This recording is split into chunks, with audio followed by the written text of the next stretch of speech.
Deus. Depois nós melhoramos a nossa saudação. Livro dos Atos. Algumas Bíblias traz Atos dos Apóstolos, mas o nome mais correto deste livro, se for dar um sobrenome, é Atos do Espírito Santo ou Atos da Igreja. Eu penso em terceiro lugar Atos dos Apóstolos, porque todos os atos desse livro, capítulo 5, versículo 27, todos os atos narrados neste livro foram operados pelo Espírito Santo, foram operados através dos apóstolos, mas também através da Igreja do Senhor Jesus Cristo. É um livro que narra os primeiros 35 a 40 anos da igreja, lá no início. E eu, sabendo ser aniversário da igreja, não se cansa de pregar em aniversário da igreja sobre aquela passagem de Samuel, Ebenezer, pedra de ajuda, até aqui nos ajudou o Senhor. Mas me veio ao coração um tema recente que nós meditamos e acabamos não pregando. E o tema que eu quero falar hoje é: esta obra é de Deus. Esta obra é de Deus. E no capítulo 5 deste livro tão inspirado, escrito por Lucas, versículo 27, vou ler alguns versículos, diz assim: e trazendo-os, está falando dos apóstolos que estavam presos, os apresentaram ao conselho, e o sumo sacerdote os interrogou, dizendo: não vos admoestamos, orientamos, mandamos, determinamos nós expressamente que não ensinasse nesse nome? Eis que encheste Jerusalém dessa vossa doutrina, e quereis lançar sobre nós o sangue deste homem. Porém, respondendo Pedro os apóstolos, e os apóstolos disseram: mais importa obedecer a Deus do que aos homens. Versículo 33: porém, ouvindo eles isto, se enfureceram e deliberaram matá-los. Mas, levantando-se no conselho um certo homem, fariseu, chamado Gamaliel, doutor da lei, venerado, admirado, respeitado por todo o povo, mandou que, por um pouco de tempo, levasse para fora os apóstolos. E disse Gamaliel ao conselho: varão israelita, acautelai-vos a respeito do que é vez de fazer a estes homens, porque antes destes dias levantou-se Teudas, dizendo ser alguém. A este se ajuntou o número de uns 400 homens, o qual foi morto, Teudas foi morto, e todos que lhe deram ouvido foram dispersos e reduzidos a nada. Depois de Teudas, depois deste, levantou-se Judas, o Galileu, nos dias do alistamento, e levou muito povo após si, mas também este pereceu, e todos que lhe deram ouvidos foram dispersos. E agora digo-vos: dai de mão a estes homens, deixai-os, porque se esse conselho ou esta obra é dos homens, se desfará, mas se esta obra é de Deus, não podereis desfazê-la, para que não aconteça serdes também achados combatendo contra Deus.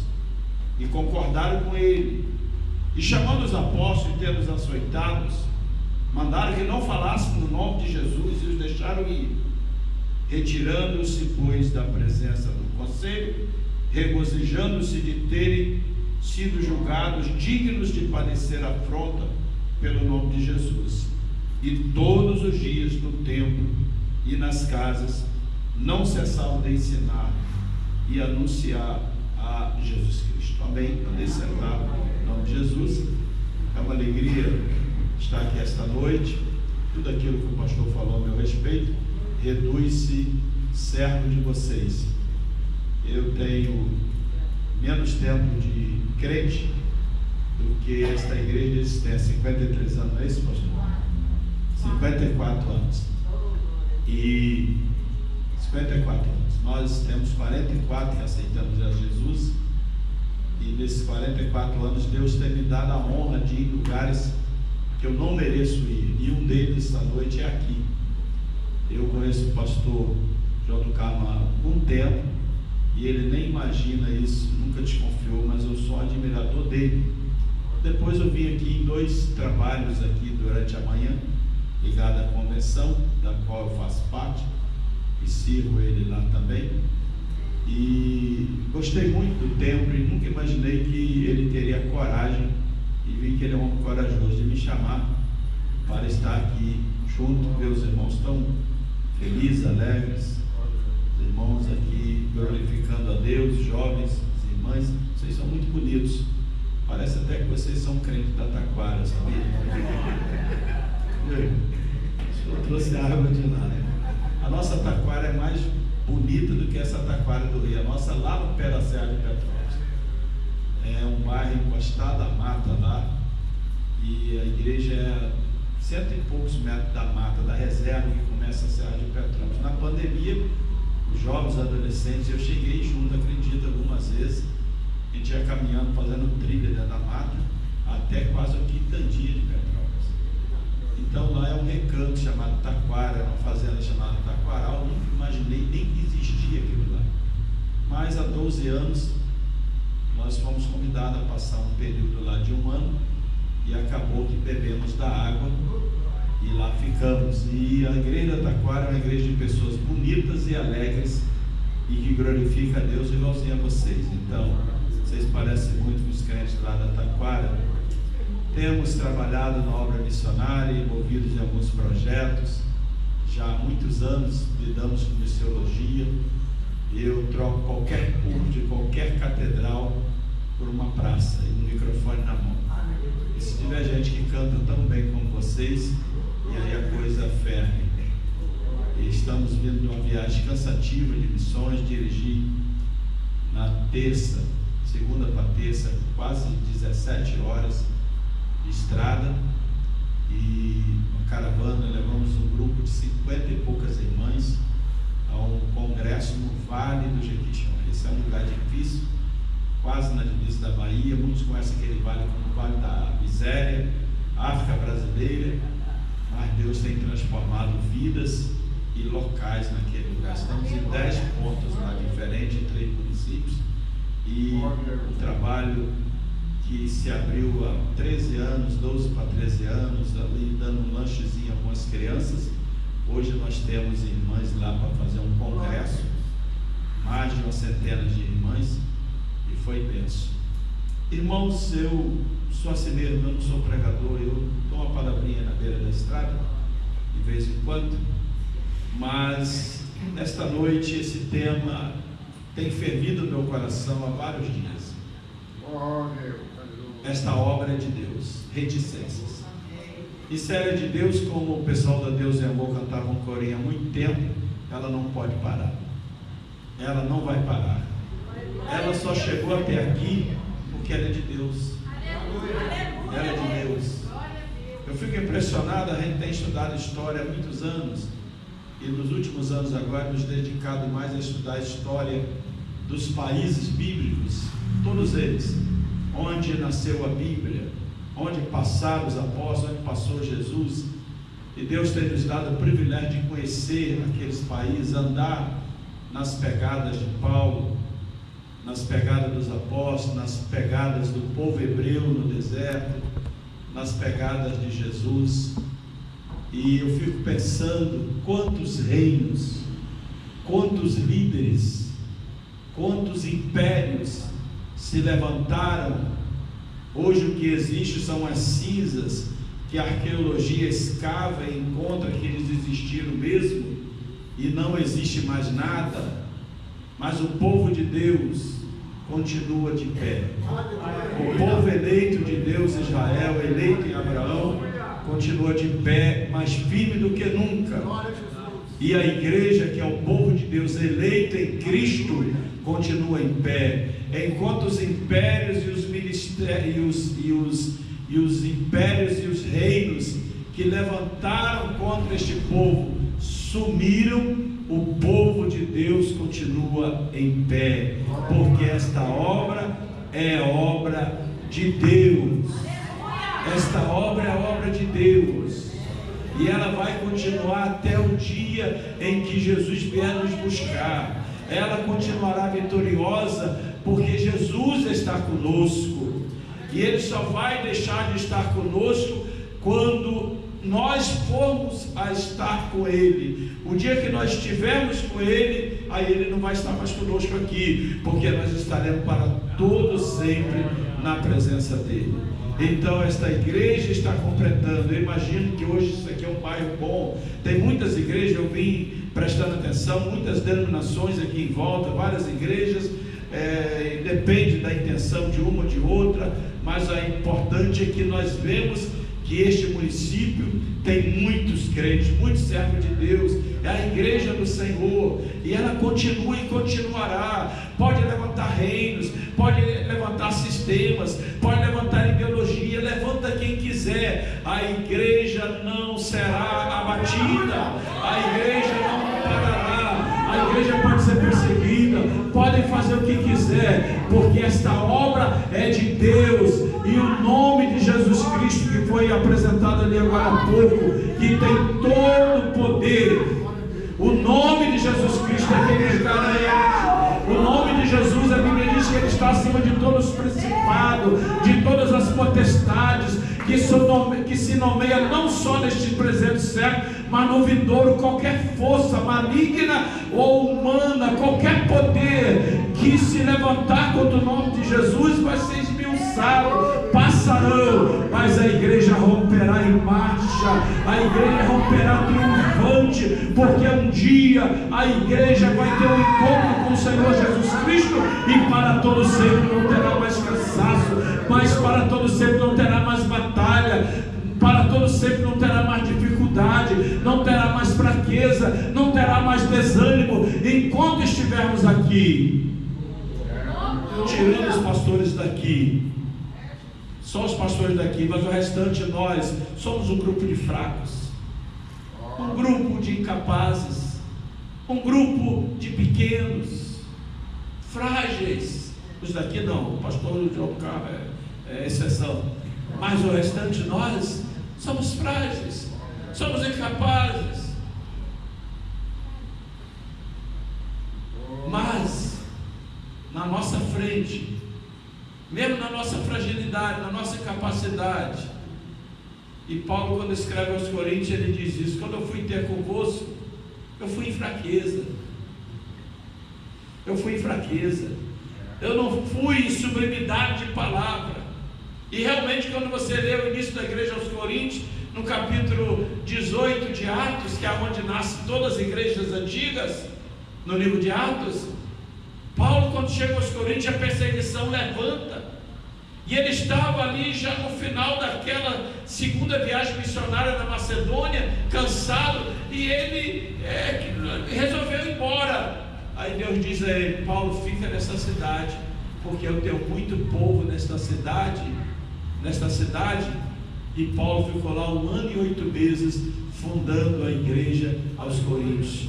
Quando ele escreve a carta à igreja aos Coríntios, ele escreve uma carta à igreja que o Espírito Santo operava nos 9 dons. Ele dizia: eu, quando fui ter convosco, ele foi em 2 condições. Primeiro, ele foi em fraqueza. Segundo, ele foi não com sublimidade de palavras bonitas, ainda que ele tivesse, mas ele foi na unção, na graça, na virtude do Espírito Santo de Deus. Aí tudo foi facilitado. O texto que nós lemos, irmãos, neste livro chamado Livro dos Atos do Espírito Santo, Atos da Igreja, Atos dos Apóstolos, nós vemos uma passagem interessante. No capítulo 1 do livro de Atos, que eu gosto de chamá-lo como Atos do Espírito Santo, nós vamos ver que este capítulo 1, ele é como a continuidade do Evangelho de Lucas. Se Lucas fosse o último Evangelho, você acabaria Lucas e entraria em Atos como sendo a mesma coisa praticamente, porque foi o mesmo autor, terrenamente falando, o mesmo escritor que é Lucas. E Lucas começa dizendo o seguinte: ó excelente Teófilo, eu quero vos escrever acerca de tudo que Jesus não só começou a fazer, como a ensinar. E ele vem descrevendo os últimos momentos de Jesus na terra, finalzinho de Lucas, que em Lucas ele termina em 24:59, dizendo: ficai em Jerusalém, palavra de Jesus, até que do alto seja revestido poder. No livro de Atos ele pega ainda o finalzinho do Evangelho de Lucas e vai narrar a história de Jesus no Monte das Oliveiras, onde ele passou os últimos minutos aqui na terra. E Jesus disse: olha, vocês que estão aqui, eu quero vos dizer uma coisa. Capítulo 1:5 de Atos: João Batista vos batizou com água, mas não muito tempo depois desses dias, vocês serão batizados com o Espírito Santo. E os discípulos já estavam meio assim, querendo o reino terreno, e ainda caíram na besteira de fazer uma pergunta: Senhor, quando será a restauração do reino? Quando virá o reino? Quando restaurará Israel? Jesus disse: olha, vocês estão preocupados com isso? Deixe isso um pouquinho de lado. O que cabe a vocês é o seguinte: recebereis a virtude do Espírito Santo e ser-me-eis testemunha em todos os lugares, começando em Jerusalém, Judeia, Samaria e até os confins da terra. E Jesus subiu. Capítulo 2, nós vemos eles cumprindo a ordem de Jesus, que estava lá em Lucas 24:59, ficar em Jerusalém. Eles ficaram orando, e a Bíblia diz que de repente veio sobre aquele salão onde eles estavam, veio sobre o cenáculo, aquele local que eles estavam reunidos, um som como do vento veemente, e línguas como repartidas como de fogo foi visto, e de repente todos foram cheios do Espírito Santo. Uma coisa interessante, irmãos, com todo respeito, eu vi ali agora há pouco, não sei quem, fogo puro, eu tenho medo disso. E hoje nós estamos com essa mania: fogo puro, pé de fogo, canela de fogo, paletó de fogo, sapato de fogo, meia de fogo, eu não sei mais o que. Quem é fogo puro é o Senhor. Davi cantando seu último canto no capítulo 22, acho que o 13 de 2 Samuel, e 2 Samuel dizia: pelo resplendor de sua presença, brasa de fogo. Vocês não têm dúvida, se Deus permitir alguém ver, verá. Mas nesta noite nós temos fogo de Deus aqui. E o fogo de Deus é uma coisa diferente. Ele, ao mesmo tempo que aquece o frio, ele refrigera também o coração. O fogo do Espírito Santo aquece e refrigera, refrigera e aquece, aquece e refrigera, refrigera e aquece. Se você está passando por muita turbulência, nesta noite o fogo do Espírito Santo, ele refrigera o teu coração. Agora, se você está meio frião, meio desanimado, meio para cá do que para lá, o fogo do Espírito Santo te aquece. E a igreja começa no capítulo 2. Primeiro dia da igreja, fundação da igreja, capítulo 2. Você vai ver, Jesus, ele não fundou a igreja. Ele fez uma promessa, lá no capítulo 16, 18 de Mateus: edificarei no futuro, edificarei a minha igreja, da minha dele, não é de pastor, e ele edificarei a minha igreja. Aí cumpre no dia de Pentecoste, a igreja começa. Ele precisava ir para o Espírito Santo vir. Quando ele está se despedindo lá em João 14, 15, 16, tentaram persuadir ele a não ir. Ele disse: eu preciso ir, porque se eu não for, ele não vem. Ele foi, o Espírito Santo veio. E aí no dia de Pentecoste, o Espírito Santo veio sobre todos. A Bíblia diz que todos foram cheios do Espírito Santo. Eles começaram a falar em línguas estranhas. Os tradicionais querem enfiar pela nossa garganta abaixo que eram idiomas.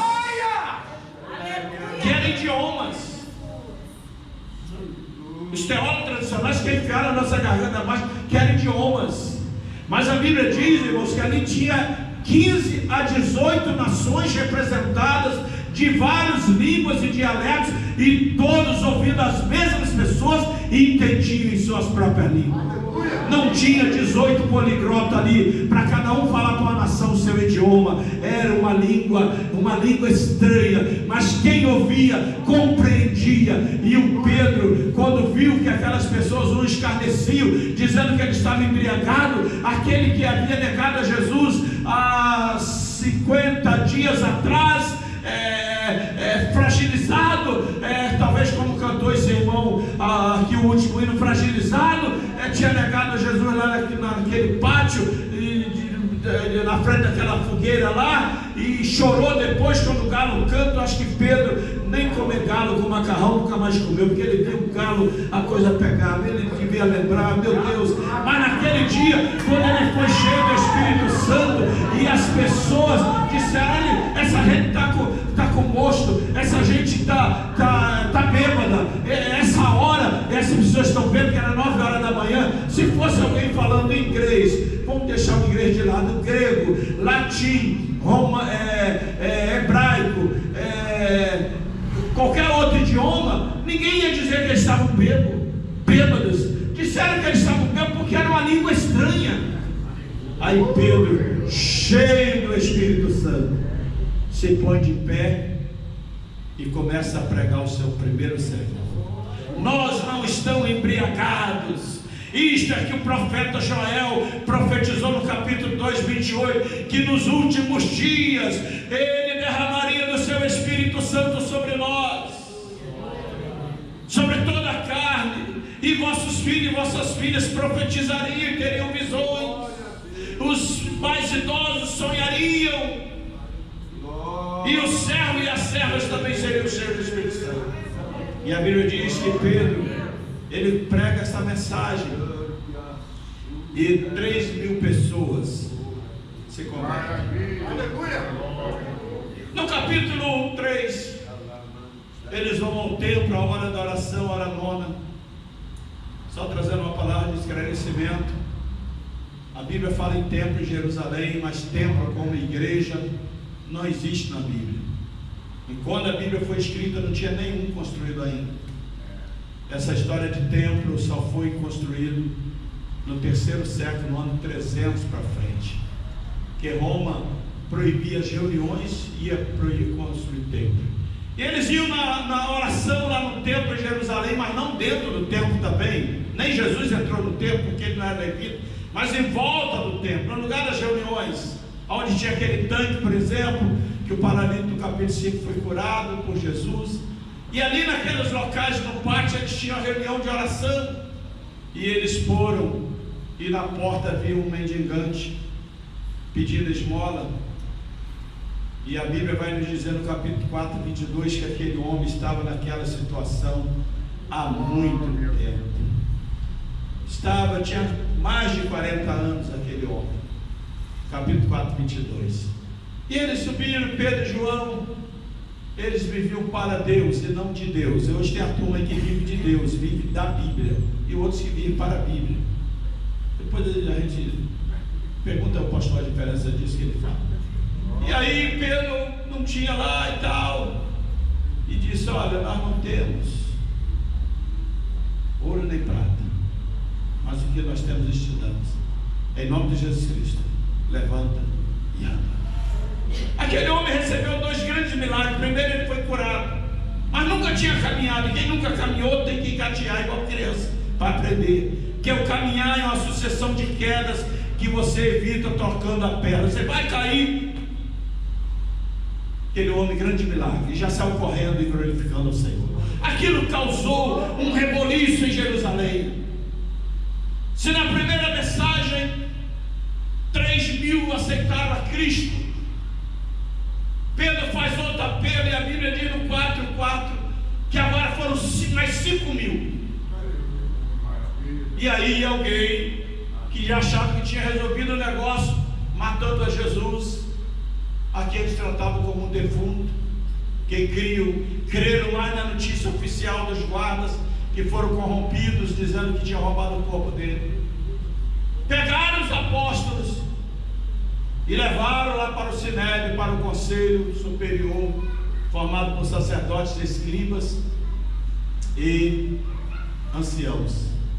Ameaçaram eles: vocês não preguem mais neste nome, vocês querem colocar sobre nós o jugo que nós é que matamos esse homem, não prega mais nesse nome. Aí Pedro diz: não é justo, nós obedeceremos mais a Deus do que a vós. E ameaçaram, primeiro ameaçaram, e aí eles aprenderam um mistério que está à disposição da igreja: ir para o quarto, fechar a porta e a janela. Pedro chega para os irmãos e diz: olha, nós fomos ameaçar, vamos fazer um culto de oração. Foram para uma casa, e a Bíblia diz que eles começaram a orar e disse: Senhor, vê a ameaça deles, vê o que eles estão fazendo, Senhor, ouça. E tal, e fizeram oração. Quando chega no capítulo 4, 31, a Bíblia diz que o Espírito Santo foi derramado de tal maneira, e todos foram cheios do Espírito Santo. A casa balançou, mas não caiu, e eles continuaram pregando com mais ousadia a palavra de Deus. Pregaram com mais ousadia a palavra de Deus. E no capítulo 5, 14 diz que a palavra crescia, a palavra aumentava, e a multidão dos que criam no Senhor, tanto homens como mulheres, crescia cada vez mais. Não era PA é soma, é progressão aritmética, era PG, progressão geométrica, era multiplicação. Aí prenderam de novo eles, levaram para a prisão. Aí vem o capítulo 5. A coisa, irmãos, eu creio que isso pode acontecer com esses jovens, com essas irmãs, com esses obreiros.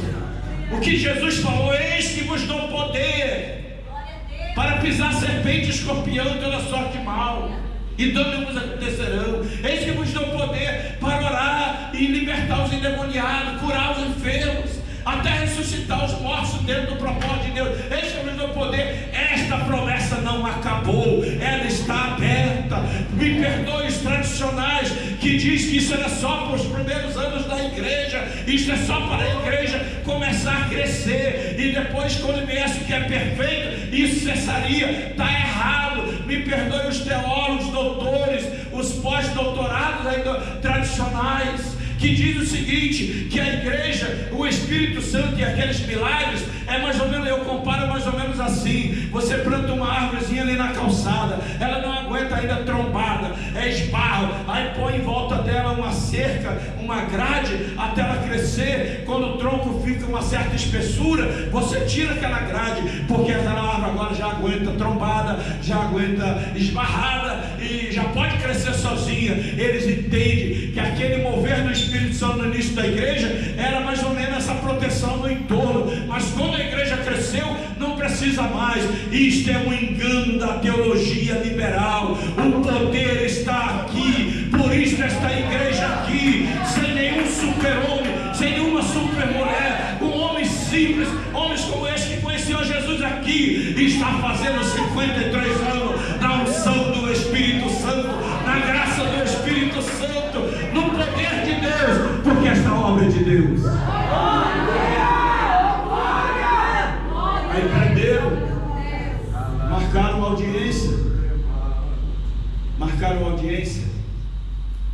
Só que à noite, a Bíblia diz que de noite um anjo do Senhor abriu as portas da prisão e os tirou para fora, e diz no capítulo 4, 5:14, disse para ele no 19:1: ide apresentai no templo e dizer ao povo todas as palavras desta vida.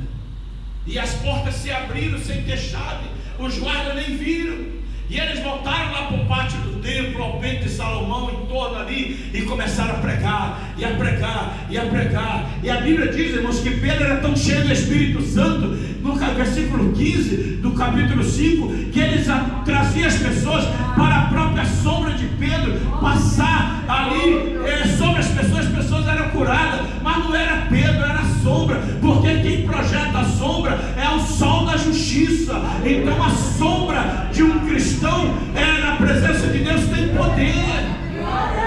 Aonde pisa um cristão, ele quando tira o pé fica unção. Havia uma irmã lá na Taquara, há muitos anos, e ela morava do lado de uma casa espírita,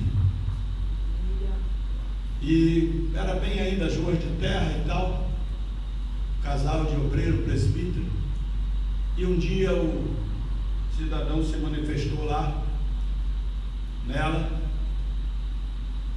e culpou ou se manifestou, como queira, se apoderou dela, e o próprio caboclo disse a ela: não pisa onde ela pisar. A irmã, próprio demônio, porque o dia que tu pisar, morrerás. E aí as ruas eram de terra, ela com medo de pisar onde a irmã pisava, andava-se na beirada no meio da grama.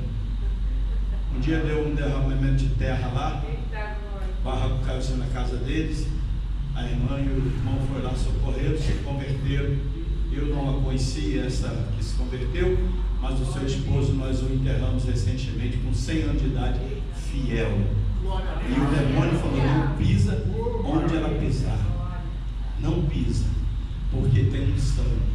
Até a sombra do crente fiel, isso não é heresia, não. Heresia andar com vidro de óleo. Viajamos agora, o motorista do ônibus ficou maravilhado com o movimento que Deus fez lá no Vale de Jequitinhonha, em 3 cultos. Mulheres cheias do Espírito Santo, milagre, coisa tremenda, e etc. E milagre. E aquele motorista, não sei de que igreja é, no final ele me perguntou: pastor, o senhor poderia me abençoar? Falei: como? Eu, para mim, queria aceitar Jesus de novo. Ele falou: não, se o senhor depois pudesse me dar um pouquinho de óleo ungido num vidro. Eu olhei para ele assim, não respondi nada. Até hoje ele está esperando, porque isso não existe.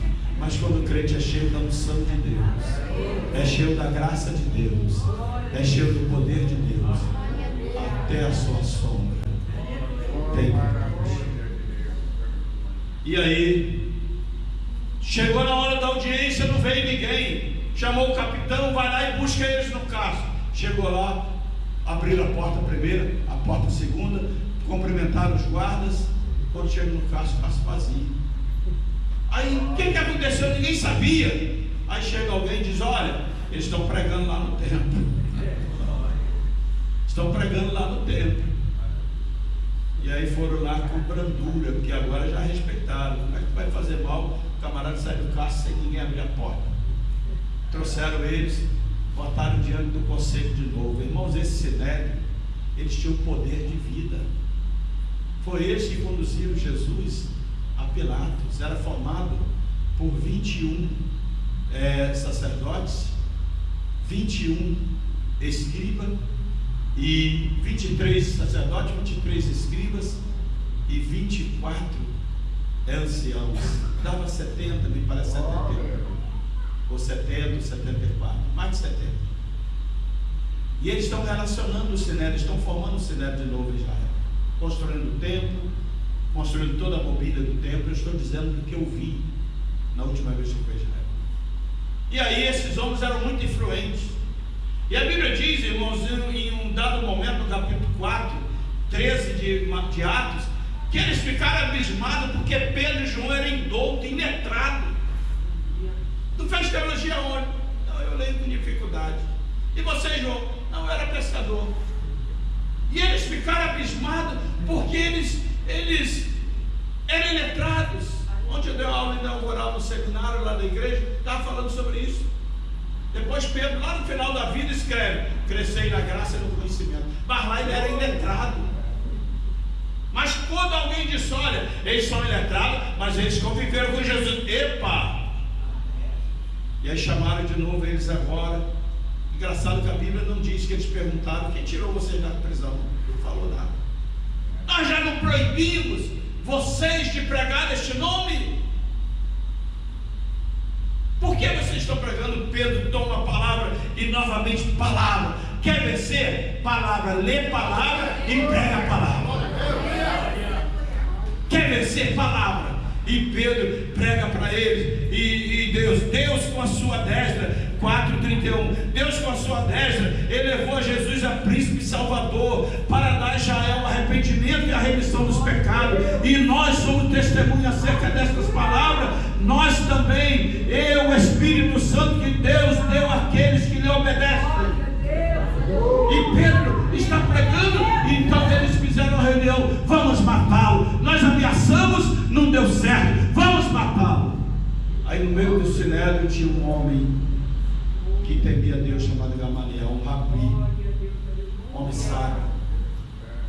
E eles falaram: tira esses apóstolos daqui um pouquinho. Não chamavam de apóstolos, tira esses homens daqui um pouquinho. E diz: olha, conselhos, senhores, tome cuidado, volte lá e o que vai fazer com esses homens?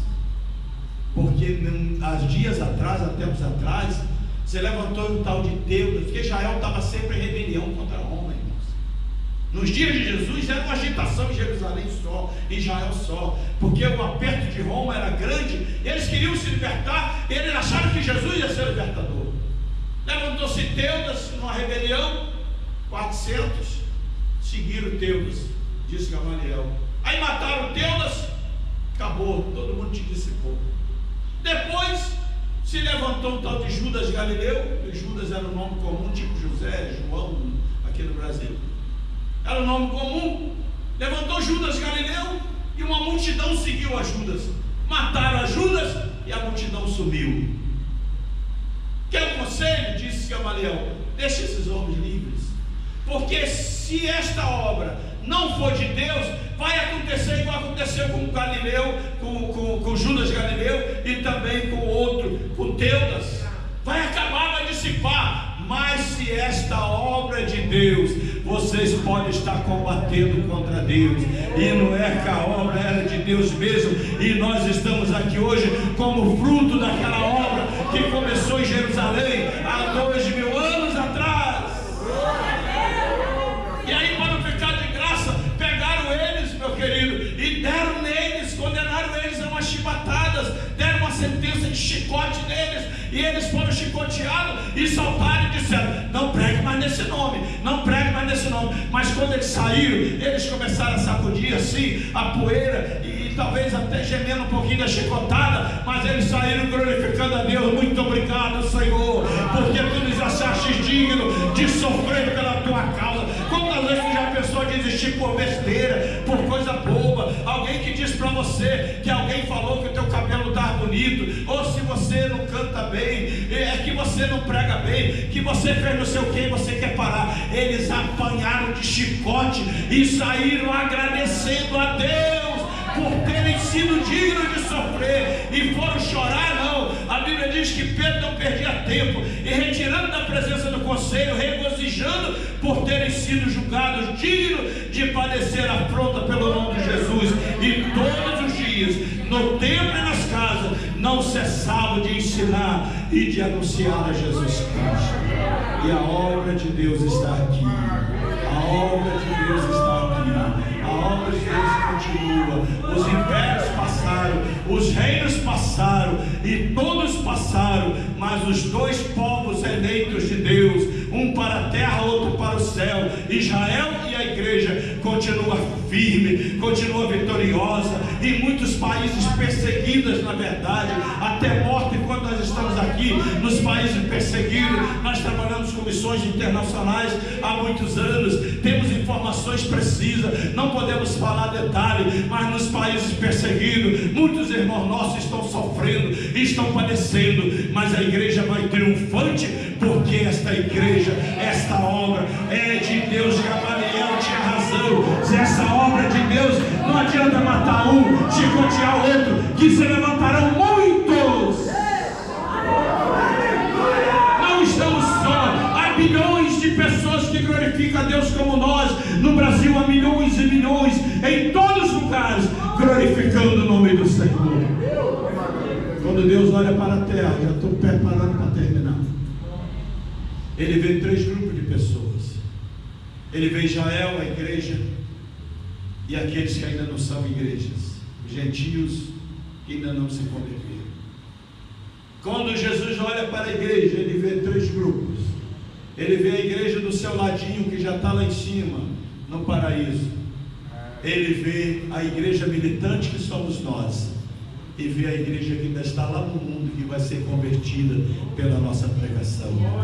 Jesus disse em João 10,16: ainda tenho outras ovelhas que não são deste aprisco, mas importa-me arrebanhá-las, juntá-las, porque haverá um rebanho e um pastor, e nós somos os braços desse pastor, para buscar na sarjeta, em todos os lugares, essas pessoas que é a terceira parte da igreja. Quando a igreja se completar, Jesus voltará para arrebatar a sua noiva. Bendito seja o nome do Senhor. Irmãos, deixa eu fechar isso aqui, para vocês acreditarem que eu estou parando.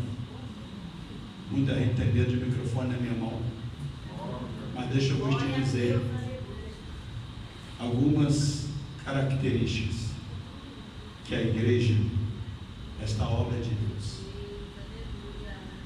não tem um tempo nem um estudo bíblico para me falar de impérios, que nem Senaqueribe e Assíria, que compararam o Deus de Israel ao Deus das outras nações. Onde está Senaqueribe?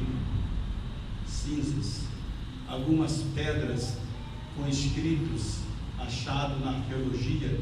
Inclusive tem uma pedra de Roseta que fala do seu cerco a Jerusalém. Onde está ele? Onde está Nabucodonosor com a sua Babilônia, cujos jardins é considerado uma das 7 maravilhas do mundo? Onde estão os faraós, a não ser o sarcófago com as múmias ali no Egito? Agora mesmo acharam um campo arqueológico mais de 100 múmias. Onde estão os imperadores romanos que perseguiram e mataram muitos cristãos? Onde estão as lideranças, os papas que perseguiram e mataram tanta gente? Só na noite de São Bartolomeu, na França, a Catedral de Notre Dame pegou fogo há uns 3 anos atrás. O mundo todo juntou para ter dinheiro para reconstruí-la. Só a Renault doou 200 milhões. Mas um dia, na noite de São Bartolomeu, a igreja estava reunida naquela catedral e começou a perseguição na França.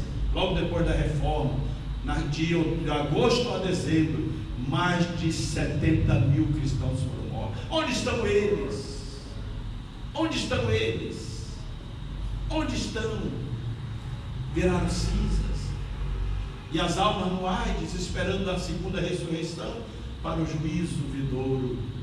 Mas a igreja santa, a igreja peregrina, a igreja militante, parte está na presença de Deus, a outra parte está aqui militando. Igreja, nós não somos um elo perdido no espaço. O nosso nome está registrado no cartório do céu, num livro chamado Livro da Vida. O seu nome está em algum cartório. Quantos não nasceram no Rio aí? Muitos como eu, também não nasci. Não sei nem aonde meu nome está registrado no cartório naquela época. Cada um de nosso nome está no cartório, mas os filhos de Deus têm um registro do céu. O dia que você nasceu de novo, eu penso, não estou ensinando, porque eu sou muito preocupado com a Bíblia, mas eu penso, e não é nada demais pensar nisso, que foi alguém lá escreveu. Ela está nascendo hoje. Há 51 anos, ele me confessou aqui agora há pouco, me falou. Há 51 anos nasceu João do Carmo. Anota aí o registro do Livro da Vida, João do Carmo, e botou lá. Só que eu creio que lá não era João do Carmo, já tem um novo nome dele escrito lá. Você, o dia que nasceu de novo, o dia que você aceitou Jesus, foi feito um registro. Por isso esta obra de Deus, porque ela é composta dos filhos de Deus, cujo nome está registrado. Esta obra de Deus, porque esta igreja, ela tem comunhão, ela tem amor. A Bíblia diz que o primeiro grupo da igreja que se converteu perseverava na doutrina, palavra de Deus, dos apóstolos, na comunhão, no partir do pão e nas orações, e em cada um havia temor, e muitas maravilhas e sinais se faziam pelos apóstolos, e todos que criam estavam juntos e tinham tudo em comum. Esta obra de Deus, porque nós temos comunhão, nós temos amor. Esta obra de Deus, porque nós oramos. Esta obra de Deus, por causa da graça manifesta de Deus. Todos nós hoje estamos desfrutando da graça de Deus, a graça salvadora, a graça redentora, a graça purificadora. A Bíblia diz lá em João 1,14: e nós vimos a glória do unigênito de Deus, cheio de graça.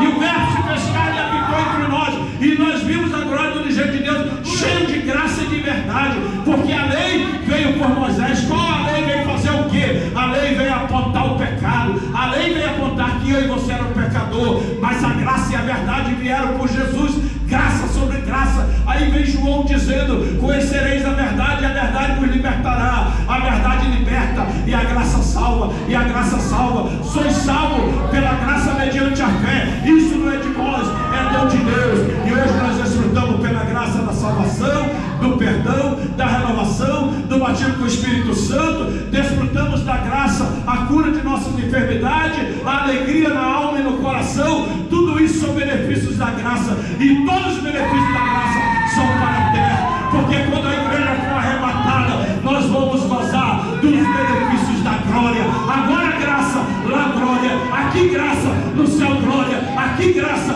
no céu glória. Filipenses 3:20, Paulo escreve: porque a nossa cidade está no céu, da onde esperamos o nosso Senhor e Salvador Jesus Cristo, que transformará esse corpo abatido, esse corpo que cansa, esse corpo que sente dor, em um novo corpo, conforme o dele, pelo seu poder que opera em nós. Igreja, goze dos benefícios da graça esta noite. Pela graça você pode ser perdoada, pela graça você pode ser renovado, pela graça você pode ser fortalecido, pela graça você pode receber um ministério, um dom, uma vocação esta noite. Goza dos benefícios da graça, porque o benefício da glória, o benefício da glória está nos esperando no céu.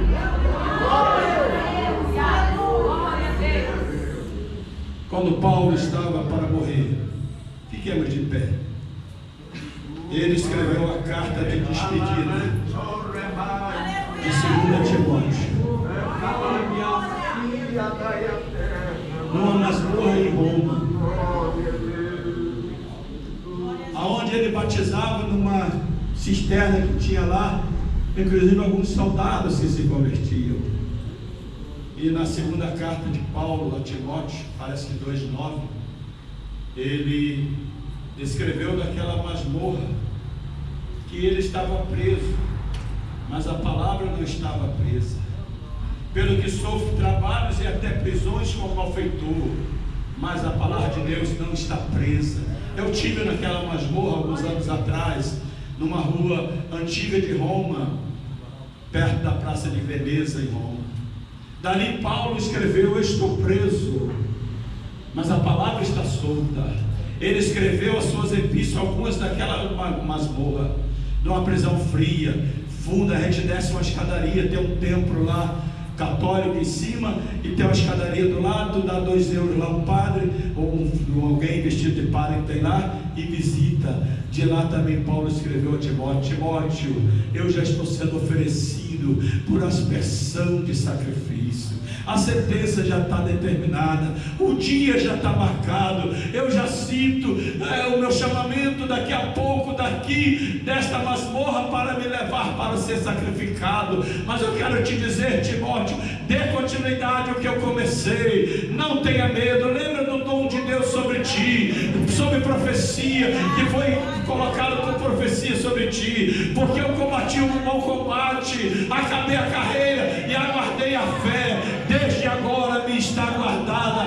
a coroa de justiça, a coroa de glória, a coroa de vida, que está reservada para mim, e não somente para mim, senhores obreiros da igreja, mas para todos aqueles, para todas aquelas que amam e aguardam a sua vinda. Nessa noite será renovado pela graça, fortalecido pela graça. Aleluia. A Bíblia diz que pela graça nós servemos a Deus. Nós servemos a Deus pela graça, aleluia, que foi manifestada em nós. Pela graça, pela graça, pela graça. Mas um dia nós entraremos para todo sempre na glória, e como os portais eternos se abriram um dia para entrar o Rei da Glória, um dia os portais eternos se abrirão para entrar a noiva do Rei da Glória, para entrar a noiva do Rei da Glória. Se nos preparemos, sinta renovado esta noite. Se Jesus não voltar, esta obra vai continuar, porque ela é de Deus. Pode passar eu, pode passar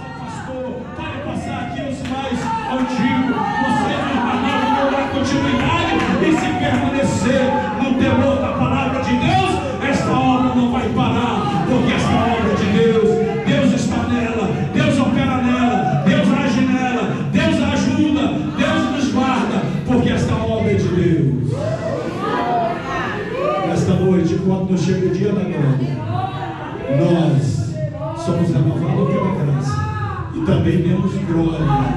Demos glória, porque eu aprendi lá na minha o início da fé, que quando a glória sobe, a glória desce. A glória sobe, a glória desce. E nesta noite, que a unção do Espírito de Deus esteja sobre a sua vida. Você quer levar a cabeça só um minutinho? Glória a Deus. Pai amado, obrigado por esta palavra escrita. Deus, és maravilhoso. É a tua revelação a nós. Graças a Deus, poderoso. Te louvo e te agradeço. Junto a minha voz de gratidão com esta amada igreja. Aleluia. Esses obreiros queridos, essas irmãs queridas, esses jovens queridos, todos que aqui estão, unimos a nossa voz em gratidão, porque nesses 54 anos o Senhor tem estado com este povo. O dia começou, quem sabe, com a história das grandes igrejas no Brasil, com culto, um culto de pregação, primeiro culto. Muitos que aqui militaram já estão contigo, nos aguardando. Que o Senhor possa continuar dando graça. Sem a tua graça nós não sabemos viver. Sem a tua graça nós não podemos viver. Sem a tua graça nós não podemos te servir. Sem a tua graça não há milagre. Sem a tua graça não há, Senhor, virtude. Não há sinais que venha renovado tudo da portaria. Esta igreja da tua graça. A tua palavra diz como tu ungiste a Jesus de Nazaré, com o Espírito Santo e com virtude, o qual andou fazendo bem, curando os enfermos de Satanás, porque o Senhor é rei. Continua ungindo esta igreja, com a portaria com o Espírito Santo e com virtude, com o Espírito Santo e com virtude, com o Espírito Santo e com virtude, com o Espírito Santo e com virtude.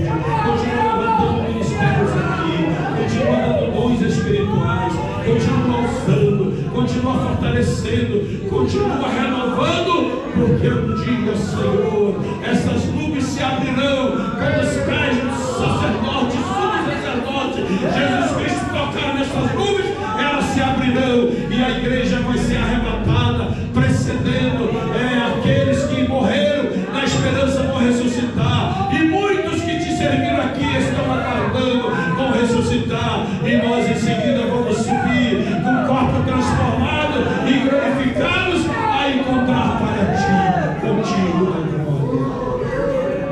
Nesta noite, renove a esperança, renove a alegria, renove as forças.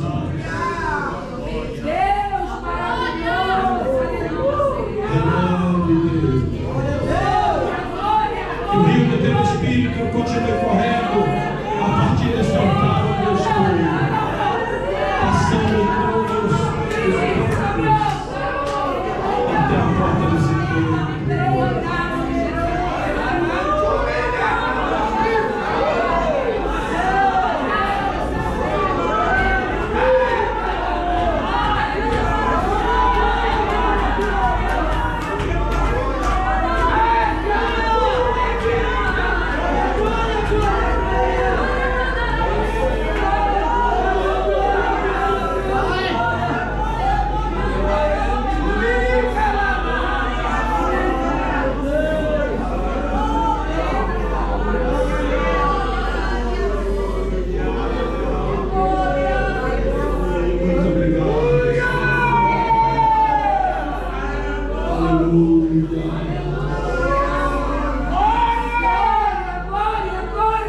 Bendito seja o nome